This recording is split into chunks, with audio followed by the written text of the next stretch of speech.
Wakil Koordinator Bidang Eksternal Komisi untuk Orang Hilang dan Tindak Kekerasan atau Kontras, Andri Yunus, mendapatkan serangan di Jalan Talang, Jakarta Pusat pada Kamis 12 Maret sekitar pukul setengah 12 malam. Dalam rekaman CCTV yang CNN Indonesia terima, Andri tengah mengendarai motor, kemudian dua orang pelaku menghampiri dari arah berlawanan dan menyiramkan cairan ke tubuh Andri. Wajah dua pelaku tidak terlihat dari kamera CCTV karena satu pelaku menggunakan penutup wajah menyerupai buff berwarna hitam, kemudian pelaku yang mengendarai motor menggunakan kaos berwarna biru tua. Akibat kejadian tersebut, Andri Yunus mengalami luka bakar serius hingga 24%. Ia pun menjalani operasi di Rumah Sakit Cipto Mangunkusumo, Jakarta Pusat pada Jumat 13 Maret.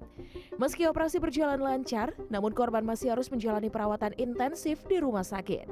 Selain bagian wajah, korban mengalami luka bakar di bagian dada dan kedua pergelangan tangan. Luka paling parah di bagian mata yang membuat korban harus menjalani operasi. Dari kejadian ini, Koalisi Masyarakat Sipil mendesak pihak kepolisian bekerja serius agar bisa menangkap kedua pelaku dan mengungkap motif serta dalang di balik aksi penyerangan.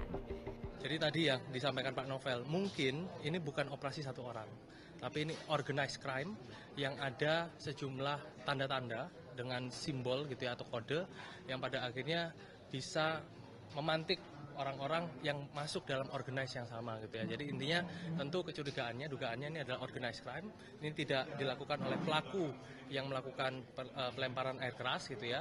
Tapi ini juga bagian dari sistematika atau skenario yang memang sudah direncanakan. Jadi tentu ini perlu ada pengusutan lebih lanjut karena ini bagian dari upaya ancaman terhadap nyawa.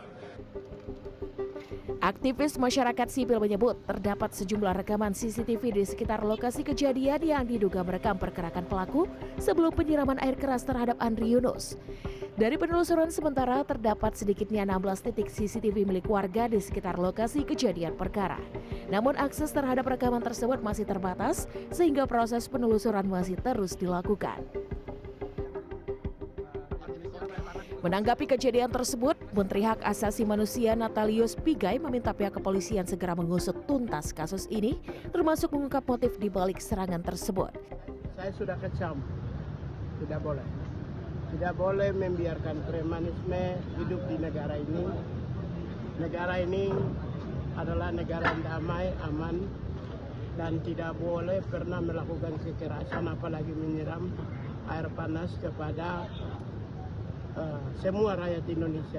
Ya, kalau ada perbedaan pendapat diselesaikan dengan baik.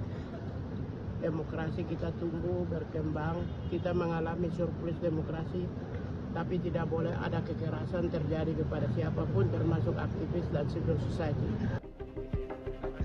Menteri HAM mengaku amat menyayangkan peristiwa ini dan berharap tak ada lagi tindakan premanisme yang tumbuh di Indonesia. Tim Liputan CNN Indonesia.